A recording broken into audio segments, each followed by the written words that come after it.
Morris, Global Strategy Digital Workplace Services Leader at Unisys Corporation. Weston is the Global Director for Digital Workplace Strategy at Unisys.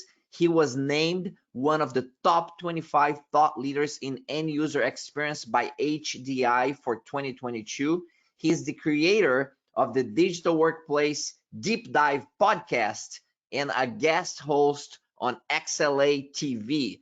Weston, what an honor and privilege to have you with us, sharing your wisdom and expertise about digital transformation and employee experience with our global audience today.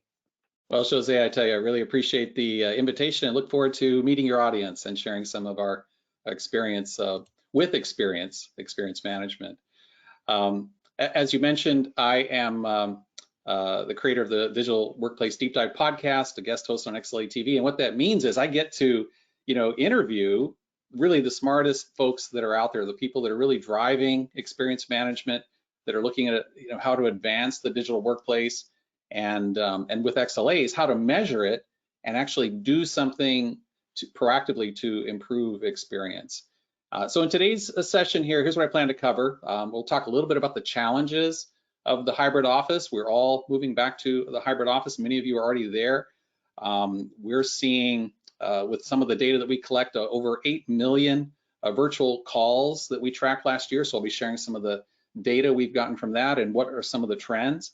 We'll talk about what is an XLA 1.0, and looking beyond to XLA 2.0 and how to actually get real value from using XLAs. And actually going even further, connecting it all the way from not just employee experience, but looking at your customer experience and how these two are intimately related. And I'll be sharing some recommendations with some of the things, the lessons learned that I've been collecting as part of our client base, as part of the podcast and XLA TV. So let's start off with a little quiz here. I'm going to show you a picture. And I want to ask you, what is wrong with this hybrid office? So you're seeing there, you're looking, okay, looks like they're hybrid. That's awesome. Some people are in the office, some people are remotely. They've got the technology. They've got some sort of communication and collaboration technology. They must have microphones, speakers, video. There might even be a smart whiteboard in the room, but they're not effective, right? What's happened here? It's the behavior. They've switched from being digital to analog. For whatever reason, they're hovering around this piece of paper, this document, this blueprint. The people in the room are collaborating, but it's like collaborating from 2018. Remember when we had remote meetings? Everyone in the room was there, and we sometimes even forget to connect the people remotely. Oh yeah, at the very end. Oh, Tony, you're connected. Do you have anything to add?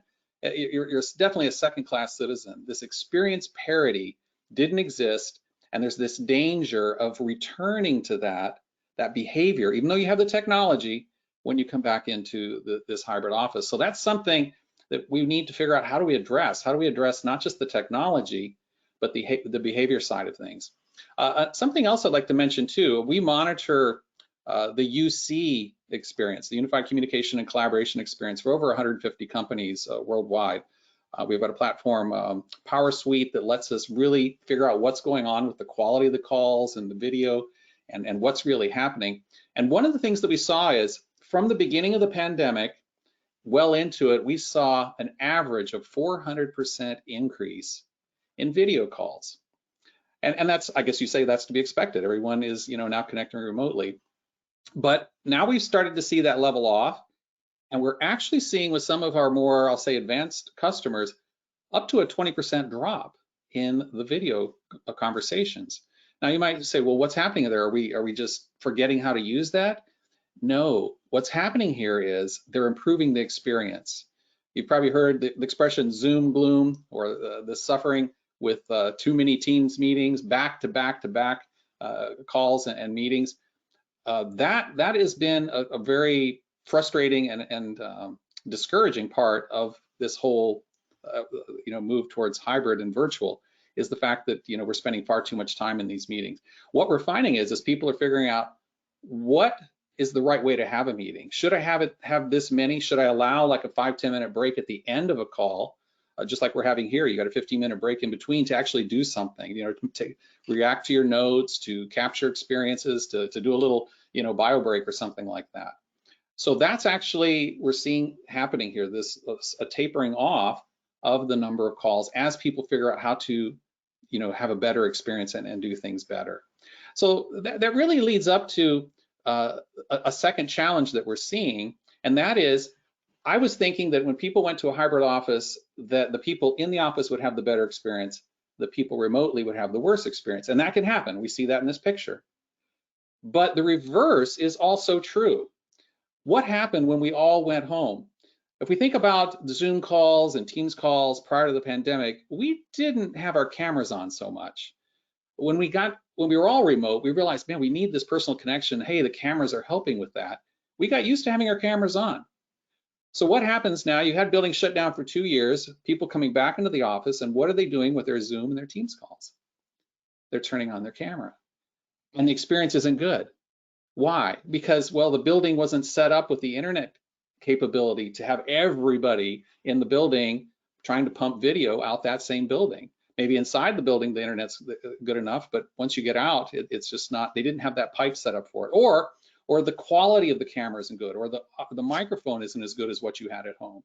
Or you're in a big, kind of a bullpen and with glass, walls and high ceilings, and the noise is just terrible. You can't even communicate because of all the noise of the other people. So we're actually seeing 2 reasons why experience in the hybrid office can be negative. So that's why it's so important. I think that kind of sets the stage for us to talk about measuring experience. And so we're going to answer the question, what is an XLA? That is a way, an experience level agreement of actually, even contractually measuring the experience that IT is providing to your end users. So I think many people are familiar with what I would call XLA 1.0. That's kind of what we see here. They've deployed a digital experience management tool like One Tachyon or maybe NextThink or something like that. And it's got a dashboard and it's showing you the experience of the PC happiness, I call that. And that's a very important part of my experience as a user. If my laptop's having a bad day, I'm probably having a bad day. So it's good to measure that proactively. But in addition to that, people are rolling in some sort of people happiness, a periodic survey of very much focused on IT and what's your experience there. And those are very important components, but I will say, let's look ahead to XLA 2.0, which includes much, much more. It's much richer. Where do we spend most of our time? We're certainly using a device, but it could be a laptop, a smartphone, or a tablet, but it's the technology. It's this unified communication and collaboration platform. We're in WebEx right now. You might be in Teams in an hour. You might be Zoom later on in the day. This is where we're spending much of our day. We need to measure the UC happiness. What is going on with the quality of my calls? What is going on with the reliability? And then behind the scenes, the CIO and the CISO wants to know, is it secure? Are we compliant?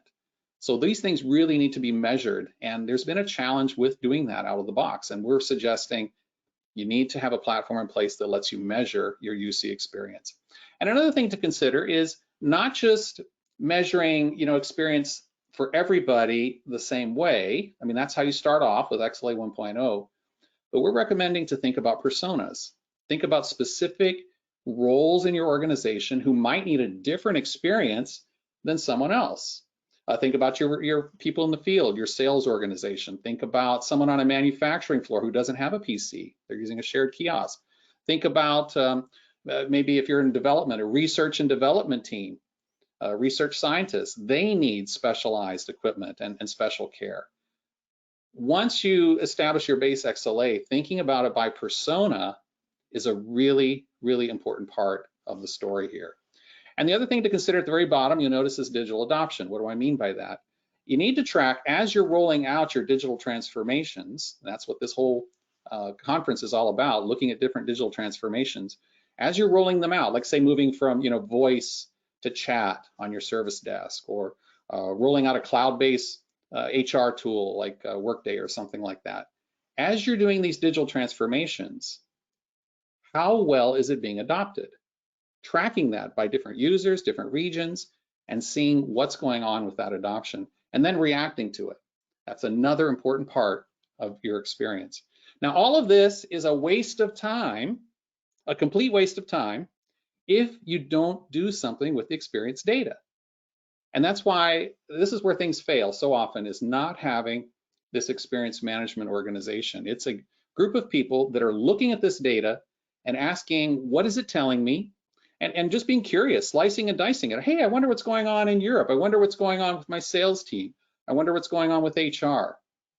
And then digging into each of these measures, the PC happiness, the UC happiness, the survey data, and discovering what might be going wrong that you're not hearing solely from the service desk. You find people that are suffering in silence, and then do something with that data. Figure out, okay, they've got a problem. What's going wrong with that, and how can I resolve that? So that's the first thing that we can do with this. This XMO can start resolving problems that people have with their bad experience, and better yet, doing it proactively. Don't wait for them to call and say I'm suffering. Identify it with this data. But even more than that, the XMO can actually see things that need to be changed with how you're delivering your services, or maybe a new service is needed. Such as maybe the process for onboarding is painful, or maybe how you procure a new laptop, get a replacement device is painful. Maybe that whole new service needs to be reworked, this IT service. But even better than that, once this XMO is in place, once you've got XLAs in place, especially if you're monitoring by persona, you now have the ability to actually provide feedback to the business. So the business is rolling out initiatives, right? There may be something that your company, a merger, an acquisition, HR may have some sort of onboarding program where they're trying to attract talent. There may be a technology rollout that's going across the whole company. Any of these digital transformations, very likely, if you've got this experience management organization in place, they've got some insights as to what's actually going on. Is it successful? Is it failing? Who's suffering? Who's adopting it? Who's not? And this information is super valuable as an insight back to the business leaders. And I think this is when I had this aha moment that this is where we really want to go. I mean, now I'm connecting all the way to our customers, because the business initiatives are all about revenue and growth and customers. And we're seeing a connection, a very strong connection between poor customer experience being tracked back to poor employee experience. If I as an employee don't have the tools and the processes and services I need to do my job, it makes it hard for me to give our customers a great experience. So let's talk a bit more about this XMO, why it's needed. We'll talk about some of the lessons learned that we're seeing as we work with organizations. I'm introducing this idea of guardrails versus speed limits. And I can't claim authorship for this. This is something that smart people in our organization have shared with me, and I really like the idea. So what's the difference between a guardrail and a speed limit? Well, you think about a guardrail is something that we do this really well in IT. We can lock stuff down, right? We can put in rules in place that you can't do this and you can't do that, and we say it's for security and for compliance, and it usually is. But these are the types of things that, for example, let's talk about teams. Who can create a team workspace? What are some rules on sharing documents? For example, your finance organization, you may want to put in a rule that prevents them from creating a team or joining a team that has any outside, guests, because you don't want your finance team to accidentally share something that doesn't belong on the front page of the newspaper, or there's some sort of regulation preventing it. You could you could have naming conventions that make it very clear that this team allows guests, this team does not allow guests, and who has access to those. You could be looking at your call quality and determining that most of your poor quality calls might be coming from your remote users in South Africa. And then one of the things we're able to do is to look at, through crowdsourcing, which ISP has the best service in that region. And then saying that's a requirement. You must, if you're going to work from home, you must be using this ISP if you're going to have a conduct effective business. So those are examples of some guardrails, things that I think as a IT we do pretty well. But what about speed limits? I don't mean a speed limit where I pull you over and give you a ticket. I'm talking about like this. Perhaps you've been driving through a neighborhood and you saw the sign like this where it's saying, hey, it's speed limit's 25, and it starts flashing, you're going 40. There's kind of some peer pressure that, hey, you're not being a good citizen here. Maybe you should slow down. There's kids here or something like that. You're being influenced to change your behavior. I didn't force you to do it, but I'm encouraging you through some sort of IT to make that happen. So what are some examples? Perhaps I could get a notification that says, hey, in our department, we've got 200 Microsoft Teams that have only one administrator. And the recommendation is to have multiple administrators, because what happens if that person's away or they leave the company and now you can't make any changes to that team? So that's a best practice that we can inform you about. Or something else like, did you know that maybe 40% of your employees are using non-certified Teams devices? Maybe they're using AirPods that they think are great, but everyone else on the call goes, man, I can't wait for that person to get a real headset that gives me some good quality, because I just can never understand them. Giving you information about that is an example of the speed limit. Or maybe even further, all the way to wellness. Like we could begin to detect that, give you a report that says, most of your people are in 7+ hours of Teams or Zoom meetings a day. Here's some suggestions about how to reduce your meetings or to be more effective in your meetings. So the reality is you need both. You need both the guardrails, you need the speed limits, and you can do this more effectively when you have this XMO in place, looking at both the PC happiness and the UC happiness.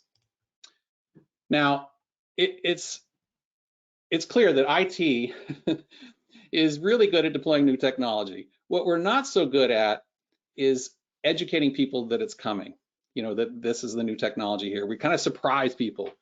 Now, I know if you're in IT and you're listening, or wait, I take exception to that. We send out a lot of emails, about a new technology that's coming. We posted it on the company, internal homepage. It's been there for a month. Why are people surprised? Well, that is part of communicating the change that's coming, but it's only the beginning. I mean, think about it. What else do you need to share? There's really 4 questions that we recommend that you cover. If you're going to build some new technology, provide new technology, and you expect people to come and participate willingly, you first need to explain what the change is. Okay, you say you probably have done that, but you need to explain why this change is coming. And there may be 2 whys. There may be a why that's benefiting the business. It might be about cost, right? We're doing a cost reduction, and this is a new technology that lets us do that. But are there benefits to me as a user? Well, we'll explain that. That's going to make me want to participate in it. Show me what's changing, and then if I have to do something for this to be successful, explain that to me. What is changing for me, and how do I participate in this? And then the last question, you need to make me comfortable that when this change takes place and something goes wrong, you're going to help me. You've got my back. So show me, how you've got me covered. Where can I get help? If I'm confused or still unclear about how to use this, or if I have a problem with it. That's really what the industry calls organizational change management. It is almost like guerrilla marketing to educate and train people and give them the desire to participate in this new digital transformation. Super important and so often missing in most digital transformations. And I just did a podcast recently with some folks that are really good at this. Jillian Oakes mentioned some of the things that she is doing in some of her OCM activities that I would call, kind of like bleeding edge marketing techniques used inside of the company. So it's going beyond signage. She's done something where they've had videos of leaders in the organization saying, here's what's changing, here's why it's changing, and maybe doing a different video for different regions or different parts of the business, speaking specifically to their people. That kind of a heart-to-heart interview as to what's changing and why. Gamification is being used. For example, one customer is moving from a phone-based support to chat, and so they implemented gamification where like every 50th person to use the new technology, gets a surprise, a coffee cup with the company logo or something like that. Just innovative things that go beyond just sending out an email or posting it on the company portal. And we are seeing some real results from this.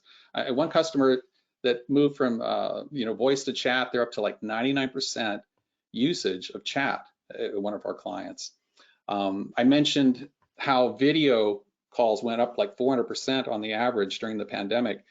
And now we're seeing like an 18% drop in video usage due to people being educated about what makes an effective meeting, how to be effective in your meetings, have fewer meetings, only invite the people that are really needed, and really be effective. So this only happens when you have true organizational change management, and you get feedback about how successful this is from your XMO, your experience management organization. They're seeing the data, the real data about whether people are participating in using the new technology and how effective it is. So one more thing I'd like to talk about is, as we in IT are collecting this experience data, we are able to have a new conversation with a different part of the company than we've had before. What am I talking about? I'm talking about the ability for the CIO and the CHRO to start to have a conversation and to talk about things that are new and completely different. Let me just give you a quick example here.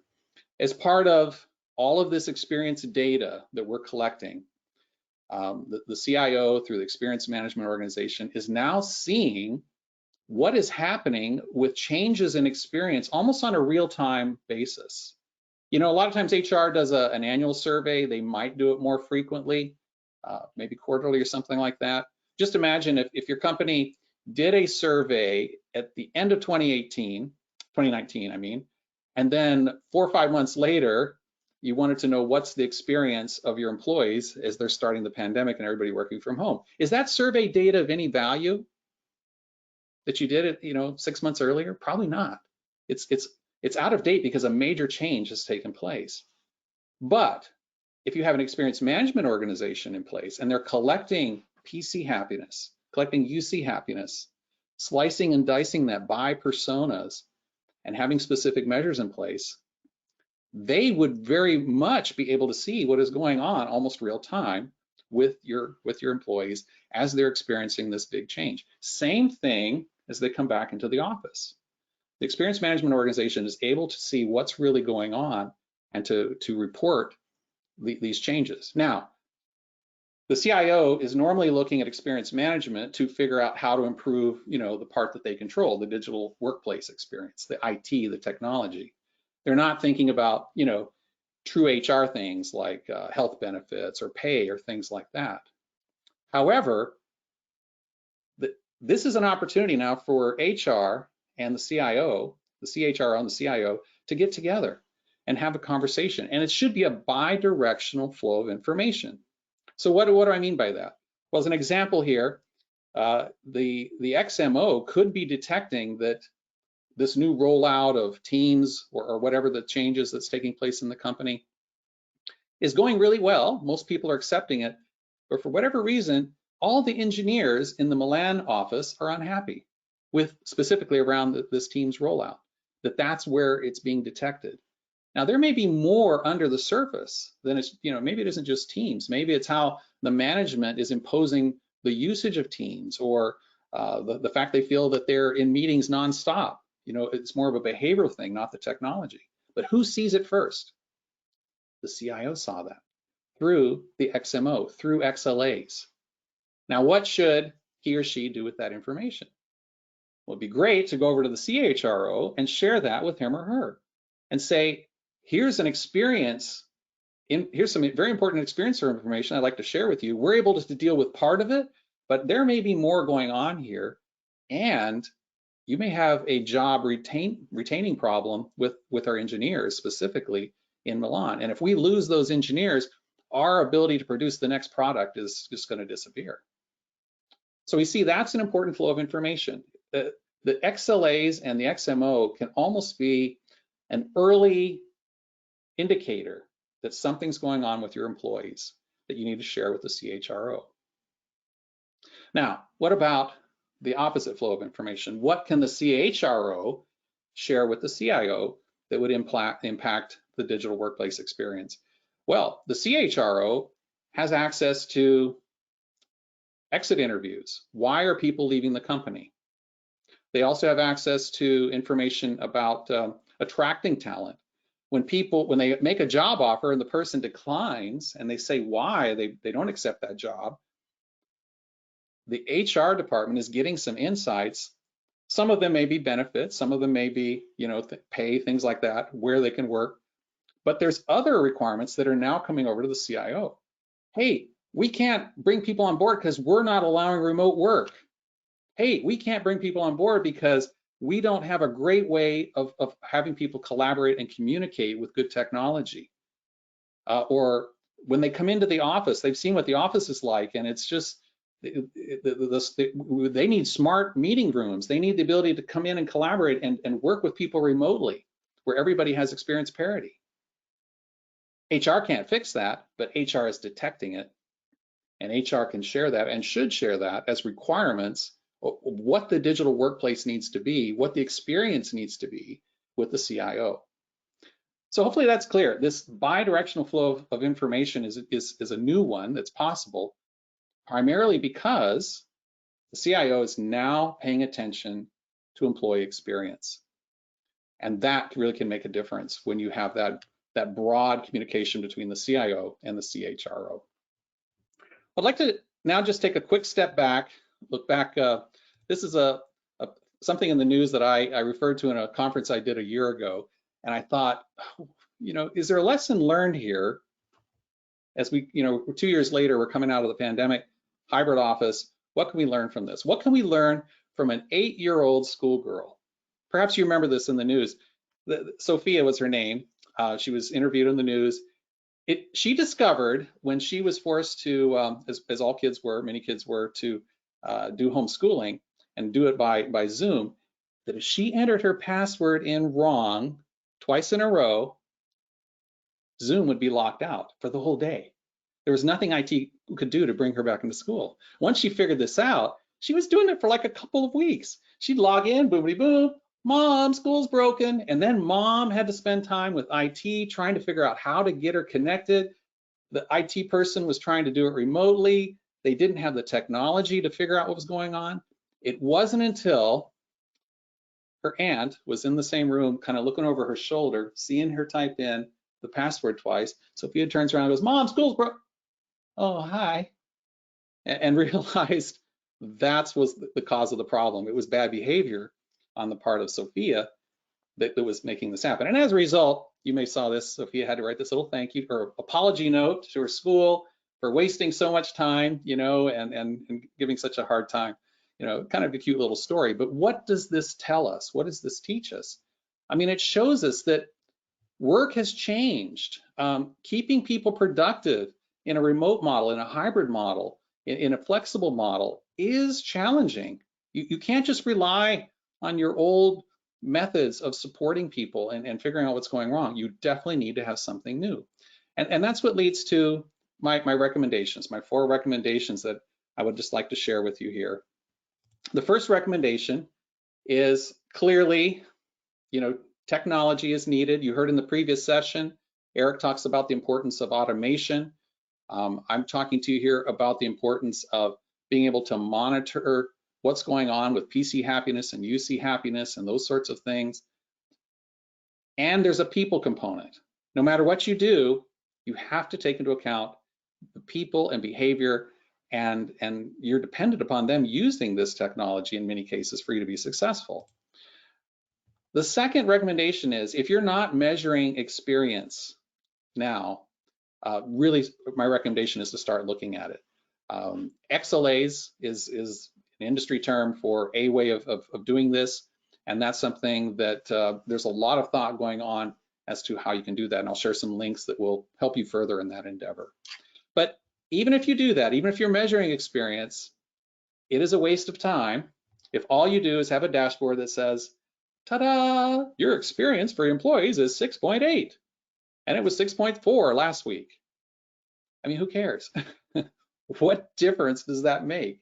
Unless you actually do something with it. So you have to have in our case, this experience management organization is what we recommend to really be looking at that experience data and to do something with it, to ask these questions. So what? What's this telling me? And once I realize that this is important, what now? And if you don't get to that what now, this is all a waste of time. You know, you're just costing money and you're not solving anything. When you get to that what now, that's when you're making recommendations for change.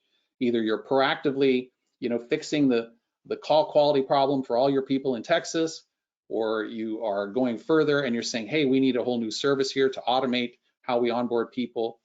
You know, how do I get to order a new piece of software or PC? Those sorts of things are the types of changes that can come out of the XMO. And then lastly, as I alluded to, now that the CIO is measuring experience, there's a real opportunity to have this conversation between the CIO and the CHRO, bidirectional, sharing information about experience, requirements about what the digital workplace should be coming from the CHRO to IT, and then all of this real-time experience data, sharing those insights with HR and beyond with the business, so that you can make a connection, not just, you know, fixing employee experience, but going all the way to your customer experience as well. Where can you get more information? I'm on LinkedIn, so I'll provide my LinkedIn address here. Love to hear from you. Love to hear your stories as to, you know, what's going on in your world. The Digital Workplace Deep Dive podcast, we've got close to 40 episodes there now, where I've interviewed both the people that are providing the technology or providing the service, the leaders in the space, tips on, you know, how to implement an XLA. What are some things to avoid if you're implementing an XLA, if, you know, that people are doing wrong. Looking at it from a security perspective, looking at it from an HR perspective, as well as the individuals who are, you know, different customers who are implementing this in the real world. Similarly, very specifically around XLA, so the Digital Workplace Deep Dive covers all aspects of the digital workplace, not just experience. But the XLA TV is very much focused on experience. So here we have different channels. There's a channel, the Climb, where we're versus the New Alchemist, where we're looking at the technology providers that are implementing XLAs, providing the technology to make it happen, versus the industries that are actually implementing XLAs, and what is their experience? What are the lessons learned there? There is a session on a channel on XLA Plus, where we look at how XLAs plus other initiatives like you know, digital experience or OCM, those sorts of initiatives, or HR initiatives, how they are better together. There's a channel there on aha moments, where people are sharing, this was the key thing that really made the difference for me as I was working with XLAs. So love to hear from you. Perhaps maybe you'd even like to be a guest sharing your story on either of these channels as well. But with that, I'd like to allow some time for questions, and would love to hear what you think about what you've heard here today. Fantastic, Weston. So for our audience, I want to remind you, I put the link also on the chat. We have on the post for the conference under my name on LinkedIn. You can connect with every one of our speakers because they are listed there. You just need to click on their names, and you can send them a connection request. And that's under my name on LinkedIn under Digital Workplace Transformation Live. So great presentation, Weston. On a topic, as I look at the feedback and the comments that and questions that came up during your presentation, is that I think this is a topic that's new for a lot of our participants, and they're like, "What is an XLA? And how do I use it?" And of course, you have gone through that. I think it would be helpful for them if you could give a bit more of a specific example, a blow by blow on what an experience level agreement or XLA looks like. How do you set it up? You know, how do you decide what the XLA will be? And so if you can guide us through that, I think that could, with an example, I think that could be helpful. Yeah, I just sat in on a workshop where the XLAs were being developed for a particular customer, and so it starts with what can I measure, and on the other side is why am I doing this? You know, what's the point of measuring this? So I would say that's really important to have in mind. why am I doing this? What's the outcome? What's the experience that I'm expecting to get? And then looking back at what are all the different measures that I have. So you clearly need to have a digital experience management tool in place that's collecting like PC happiness. We recommend you have a tool in place that's measuring the quality and experience of your UC experience as well. Two different tools, collecting data in real time and seeing trends, as well as some sort of survey, a lightweight survey that you do throughout the year. You don't do it once a year, cannot do it once a year, a select population, maybe once a month, about the IT experience. And with those three things together, you can now begin to have an XLA. So what might be an example of an XLA? You might have an XLA about what is the reliability of my digital workplace. What's the uptime? And there you're looking back at more detailed things like how many crashes are there, blue screens of death, those sorts of things. How reliable is it? You may be looking at the performance of it. How many of my machines out there are maxing out CPU or have almost all their disk being consumed, and what can I do about that? You may be having an XLA that's focused on the reliability or the experience of let's say like the performance from an experience point of view. We can implement little microtransactions where we're seeing, is it responsive? When I click on a web page or click on a button, does it feel responsive? So it may be that my CPU is 100%, and that's okay if it's responsive. If I have a 3-second delay when I click on something going, did it break? Is it something wrong? That's when you start to question the technology. So measuring those sorts of things is an example of an XLA 1.0. Moving to XLA 2.0, you might be looking at, well, what do I do as a business? Am I an airline? Am I a fast food company? Am I a retail? Am I consumer packaged goods? Am I a government agency? And what are my customers? Who are my customers and what are we delivering? And start to put together an XLA for that. So for example, if I'm a pharma, you might have an XLA specifically for your research scientists, because they're key to you being able to develop the next drug. You don't have them, they quit, they leave, or they're not productive, you're going to be slow to market and your competitor is going to beat you, and your customers then suffer as well. So putting together an experience that's tailored by persona, or perhaps a more general persona might be, well, I want to measure my onboarding experience. What is it like for a new employee, a new hire, as they join the company, so that they don't stumble and fall and they're quickly productive. So those are some examples. These are great examples, and that helps quite a bit on the understanding. And so how do you evaluate these XLAs? What is the, do you end up with some sort of dashboard? Do you end up with a dashboard and survey results, and how much of it's automated kind of information that's coming in and you're looking at? What does that look like? What is the typical cycle for evaluating these XLAs? Yeah, what we're finding is, because this is so new, that it's probably challenging, unless you build it custom, to have a single dashboard that pulls all of this together. I mean, that's where things are going. But you may have multiple dashboards at this point in time. You may have your survey data. You may have one about the PC experience. You may have another one about your UC experience. And so that's one of the reasons why you need the XMO, is so that they can look across these different dashboards, and then they need to start, just being curious and saying, okay, this is the score overall for my entire population, but I wonder what's happening with our folks, with what's going on with the Ukraine right now. You think about Eastern Europe, are my folks being affected there? What's going on in Hungary, as an example? And just look at that group of people. And you need to do that, periodically, constantly, to see how things are changing. You're looking for trends. Is something going down? And once you see that, then you can ask the question, okay, here's the high level score that says it's going down, but what's below that? Is it a technology thing? Is it a network thing? Is it, purely a subjective thing? I'm anxious. I'm worried about work, or I'm worried about what's happening next. That actually can come out, through the survey data, which is something typically we only would have seen from an HR survey in the past.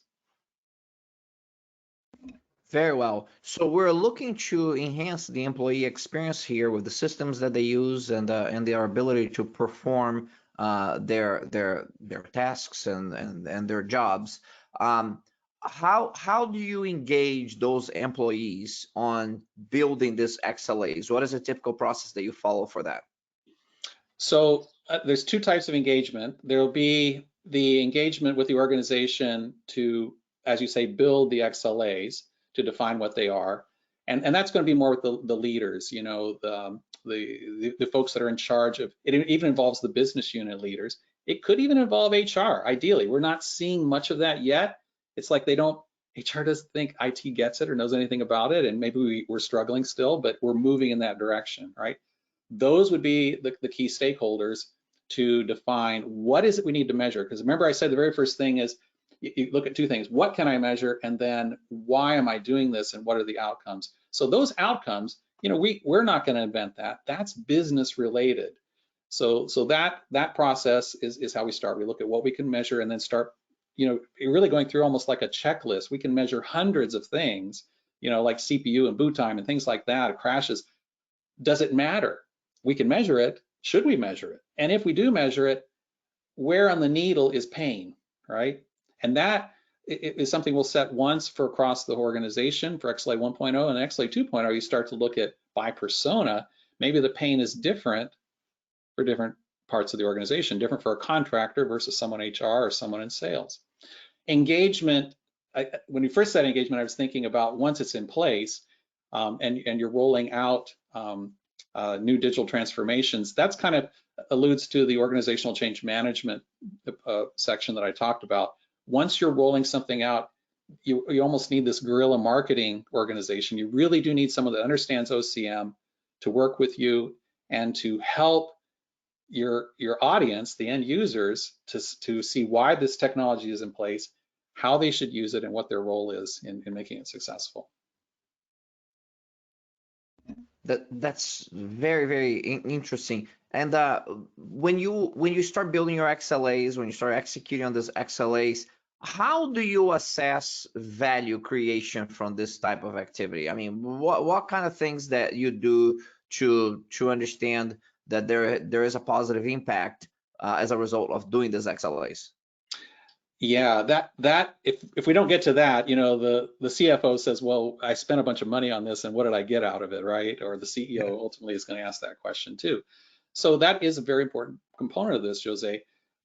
As I said, there's three insights that the XMO can get. There's some that are, let's fix a problem proactively for people. There is, what are some changes I can make to my overall service? And then there's the insights over time, those don't happen instantly, over time that I can give to the business. That's the real gold. When I can see those to say, for example, if I'm a retail and I've got an initiative to improve my sales counter activities, and I can tie that back to the end users that support the retail people, or you know, the employees in IT that are supporting it. Do they have the technology they need? Does that person at the counter have the ability to answer questions that a shopper might have, or to on the fly make a decision to help that person to improve their experience? That's when we connect CX all the way back to EX. That's the gold. Now, you don't get that out of the gate. Start with the easiest. The easiest would be simply improving productivity, reducing, you know, the pain that people have in doing their job. Secondly, is in the in-between is looking at how do I change some of the processes that don't exist today. Like, say, for example, how hard is it for me to swap out, you know, a mobile device or a laptop? Does that take weeks? How long before I'm made whole again if I lose it, you know, in the taxi or the Uber? If I can reduce that down to zero, or, you know, just hours instead of days, that greatly improves productivity. So, you know, you say, oh, I just want to make my employees happy. No, you're trying to improve productivity. There's value there, and then ultimately, I'm trying to make sure that my customers actually experience that as well. What a fascinating review of XLAs, this experience agreements and the employee experience agreements, and in a time where I think that there is a demand from customers for a great experience. I think employee experience, we understand very well, is a great proxy for that customer experience. And I think you are getting on some leading indicators there ahead of time. and to help employees provide the best possible service to our customers. So thank you for addressing this important and really not very much talked about aspect of digital transformations. We are thankful for you to share your expertise and wisdom with our global audience today. Jose, it was a real pleasure, and thank you for your insightful questions. Thank you very much. Muito obrigado, Weston. Ciao, ciao. Ladies and gentlemen, that's a great, interesting presentation from Weston Morris. He's coming today, by the way, I should have mentioned, from Michigan. I am broadcasting from San Antonio, and our global audience of more than 1,500 registered participants are all over the world consuming this content live and on demand. And I should have mentioned this, all of our sessions, as a registered participant, all of our sessions are recorded and will be made available to you via a secure link and password in the next couple of weeks once we are completed with our 3-day event. We're going to be taking a break now, and at the top of the hour, we're going to continue the discussion on digital transformation with Deidre Packnett, who is the CEO and co-founder of Workboard. She's going to talk about zero waste strategy execution, optimizing for the scarcity of everything. And so we're going to look at performance indicators. We're going to look at digital transformation that creates real value and how some of the best organizations in the world are doing that today. So I'll take a break now. See you back with Deidre Packnett at the top of the hour.